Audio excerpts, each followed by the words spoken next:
Hey guys! I'm back with another cell activator experiment. In this series I've been testing multiple additives in Floetrol-based acrylic pours to see what kind of cells we can create. I wanted to know if there was anything else out there besides silicone oil that could produce amazing cells. Today we're finishing up the second round of test subjects by combining the tire shine, linseed oil, mineral oil, and WD-40 into one pour. If you're just joining into this series, I'll leave a link to the playlist in the description if you want to check it out. All of these experiments have used the same pouring medium, colors, and method to keep things as consistent as possible. At the end of this series, we'll take a closer look at all of the results side by side so you can choose which ones are your favorite. In this pour, I'm using the leftover paints from the separate additive test. I had a little bit left over at the end of each canvas, so instead of wasting it, I decided to throw them all together. I like the combination pours like this. It's fun to try and pick out what cells came from which activator. The tire shine seemed to really take over for this pour. It was extremely active on its own, so it really overpowered the additives that produce smaller cells. I did change it up a bit this time and took it for a ride on the cake spinner instead of tilting it.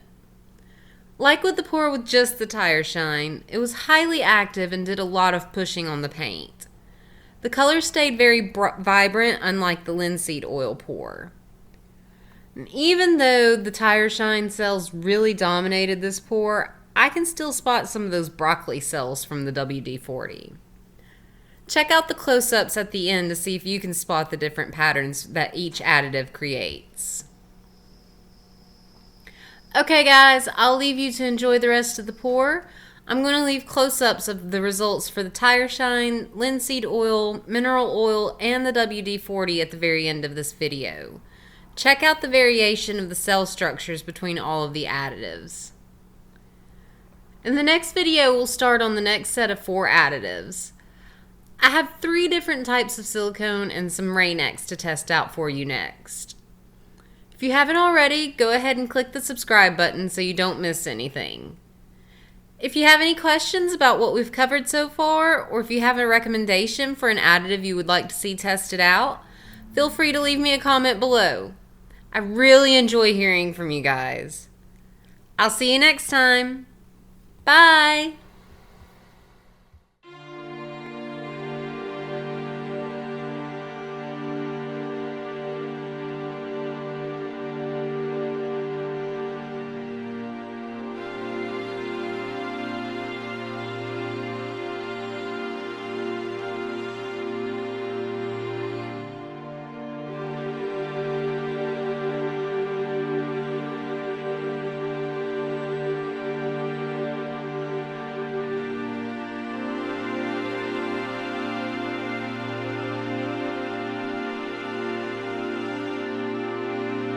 Thank you.